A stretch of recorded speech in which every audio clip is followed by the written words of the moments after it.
Good morning, North America. Welcome to Church Talk TV. Lively talk about life, church, and church life.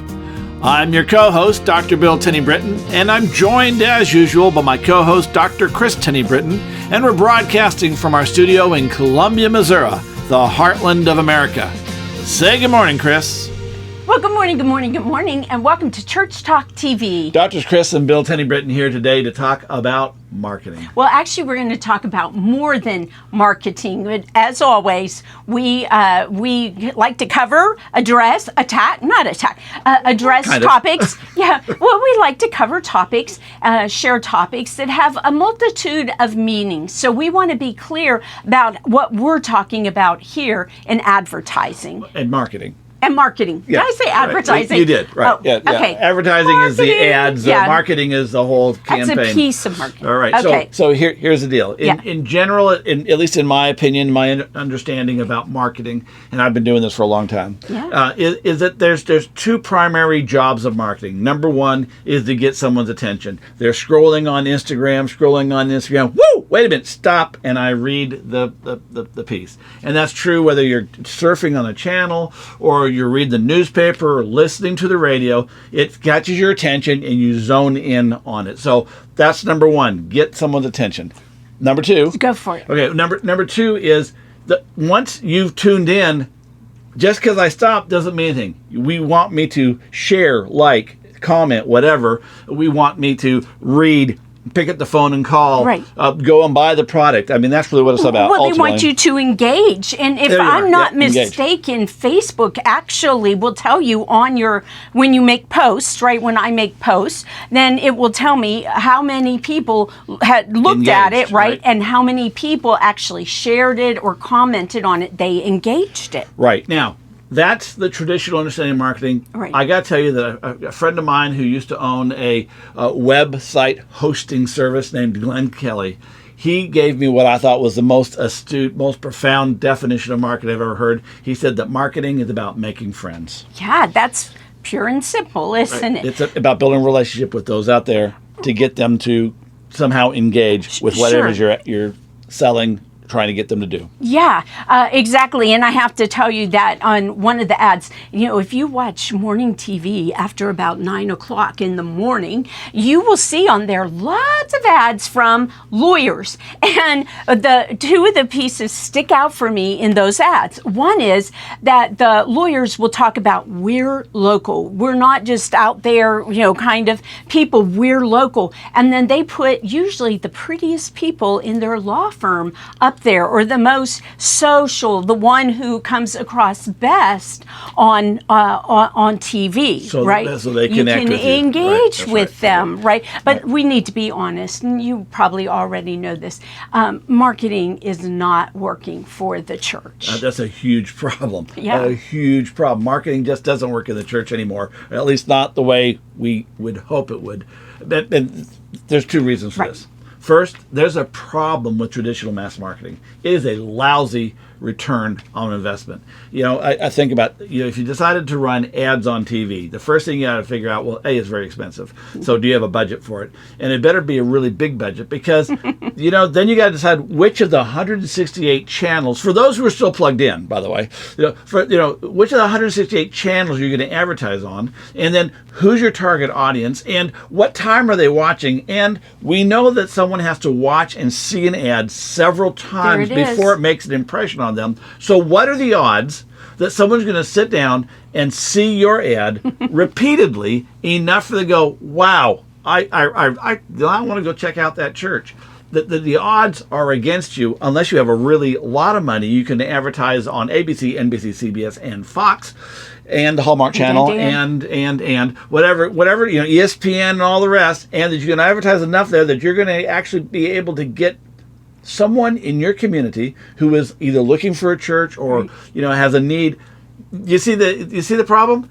the chances of you connecting are pretty slim. Right. Well, here's another piece. You said this word service, right? The second problem is that we're marketing a product that nobody wants, so true, right? so true. And the moment, what do we tend to market from the church? We market our preacher, the messages. We market sometimes, the service that we're doing from the church, The mission or something, right? yeah. The mission, right? And we're marketing our music, our worship services, and the minute you say worship, service, preaching, church, people don't really want it. If they have the option to go click and change the channel, they're going to do. We're trying to sell a product that people don't want anymore. And so, we have to deal with why it doesn't work. Well, I mean, there's a lot of reasons for that, but the only way around this is to, here's what I like.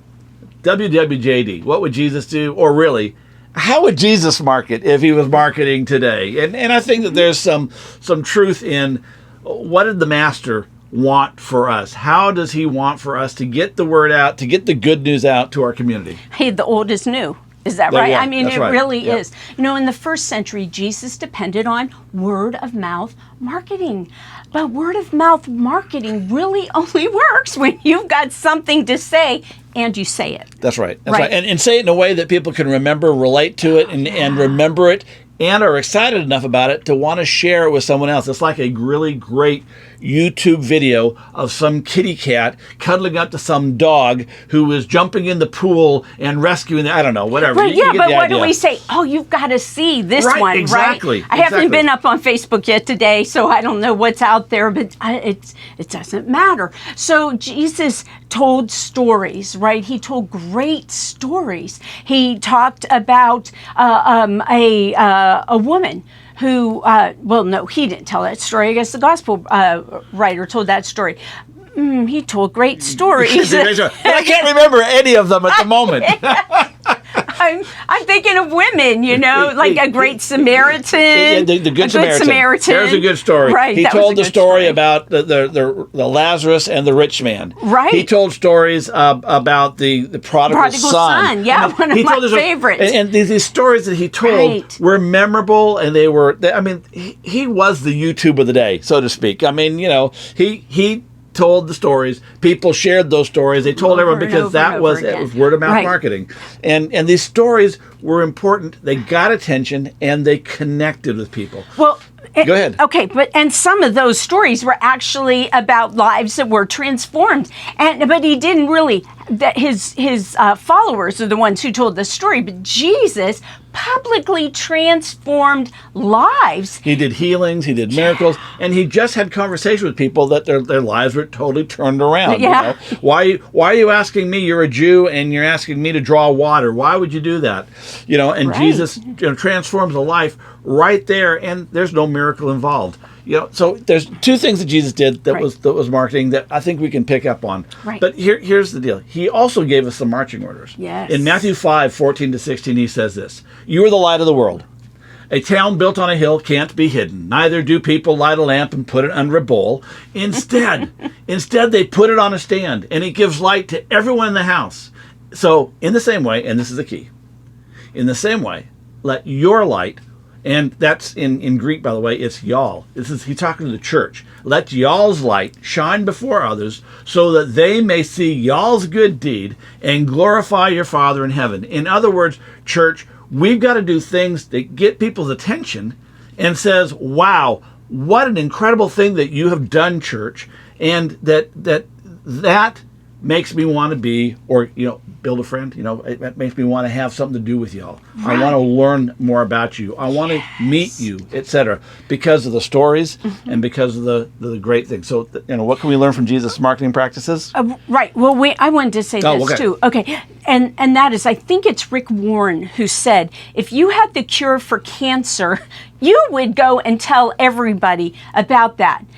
But we have a cure for cancer and so much more, but we tell nobody. That's right. Okay. That's right. So what are we going to do? What have we learned? So Jesus gave us two things. Right. Again, tell great stories and do great things. So let's talk about telling great stories and how we can adapt that for the church today, marketing today into the church. Sure. Well, in earlier episodes, we talked about four T's, if you will, of stewardship: time, talent, treasure, and testimonies. Testimonies are those great stories, but they have to about be told lives transformed. Lives transformed, and they have to be told outside of the worship center. Or they can be told inside the worship center, but you need to videotape them, and so that you can get them outside, and people have to talk about them, and etc. Right, that's really important. People have to talk about them. And I'll tell you, one of the easiest ways that you can do that, I thought this was brilliant when this woman taught me this. She calls them whisper campaigns. Some of you may have heard of them.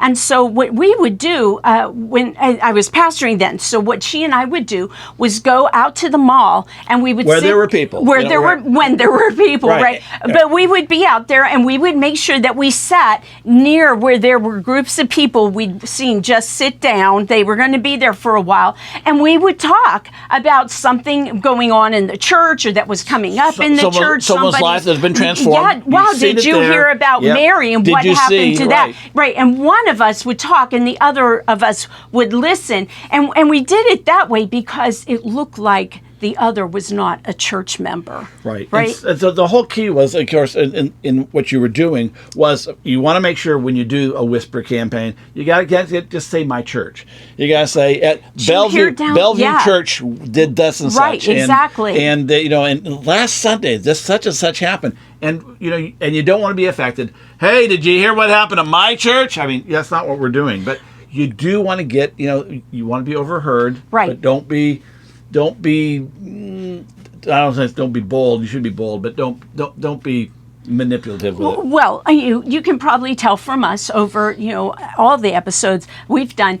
Bill has what my father would have called a voice that carries. I'm much more soft-spoken, and often we're in public, and I'll go like this because I just think of his voice moving. But over and over again, people will say, "Can you speak up a little louder? I can't hear you." They don't say that to me. Right. So when we're out and about, you want to use that voice that carries, not in an affective way. Affected way. You want to be effective. Don't want to be affected.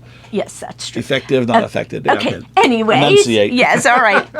Well, yeah, okay. And people like me have to speak a little louder. Right. Okay, so the key is you want to get the stories out, but there's a lot of ways of getting the stories out beside the whisper campaign. I like whisper campaigns, but I can tell you what I like a lot better than whisper campaigns, and that is social media. Yes. Because today's social media, you can target it to just your zip code or just 3 miles from your church or whatever, and you can take all these great things that have happened, you can get them on video, you can write them up, you can do memes, and you can let people know what's going on. And the more that people see them, like them, share them, etc., the more people you're going to reach. And this is the way we reach people today from the outside. Now, the best way, of course, is the word of mouth marketing, having conversations with people. But you got to have opportunities for that. So, number one, great testimonies. Right, great testimonies. And if you're using something like Facebook or Twitter or Instagram or, Snapchat, even if you're taking pictures, make sure you share them. Make sure that you send them out to your friends. When you see somebody else has posted them, then make sure that they're shared. And I think, one, you've got to talk about the church, but two, it doesn't have to be just the church's post. And whatever you do, it's not just the minister's job. I watch this all the time, that only the minister or the church secretary is posting. People see right through that. Tell your friends. Yeah, just don't repost something else. Write it yourself. What was your perspective of how that's, or if you've got the video of it, whatever. Right, yeah. You do the sharing. Okay, but none of that matters if you're not doing great things. Right. You and doing that publicly. That's number two. Right. No, number two. Yes. Right. That is this public piece of what Jesus did and what Jesus teaches us.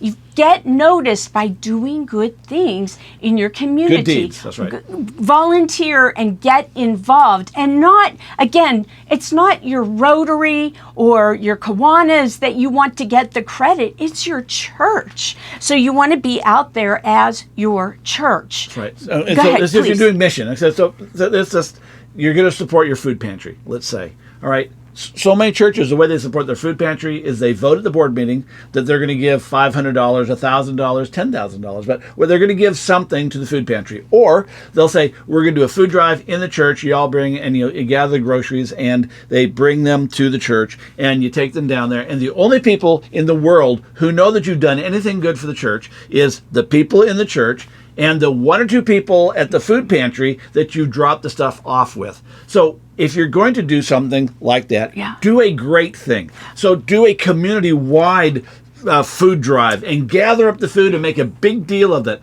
And not just in the church, but outside the church. And then when you go down to take that food there, make sure you get video and photographs and make sure people know. Make sure you're taking more than 3 cans and a box of macaroni and cheese. Go in and make a big splash so that everyone knows. Remember, Jesus says, put it up on a hill so that everyone sees your good deeds and gives glory to God because they go, wow, look what the church did. Isn't that awesome? Well, I have to tell you, there's 2 quick examples. One is a church in the community where we live, and this church took their Christmas offering and were able to raise money, and they put out there that the Christmas offering out there in the community was going to be to help people who hadn't been paying their utilities, who couldn't pay their utilities, and that they were going to use that money to help with that. Well, they raised so much money in and from the community that they paid off all the arrears, everyone who was in the whole city. Yes, that now we live in a small city, but still they did it. But it wasn't a rural village, right? It was all over the news. The other is on a smaller level. I like the church where our membership is, that they have gotten to be active in the community, in different respects. People are always open about where their church membership is, and so their parking lot has repeatedly been used by the city and other groups as the location for an event, or maybe even for trunk or treat. A car show. Yeah. This event after event after event is done in our church's parking lot, and everyone, and then they don't just do it in the parking lot. The church members host it. Right. Yes, that's a big part. And then to let people know that they are a church. Like this, a few weeks ago, there was an event, and the church had a prayer booth where, it wasn't the minister who was staffing that prayer booth. It was members of the church. Right. So there's lots of, get out there, do great things, and make sure the whole world knows stories and doing great things, getting them out of that. That's the best marketing you can do. Hey, we are out of time. But I want to share with you that the latest issue with Net Results is the More Than Marketing issue. And so you can go and grab that at netresults.org/issues. It's available. It's got more on marketing than we've been able to cover, but there's lots there, and there's lots more to cover. From a lot of different perspectives and people in different sized churches. It's not just one size fits one. This is one size Net Results. So netresults.org/issues. Hey, we're out of time. We'll see you next week. Have a great week. Bye-bye.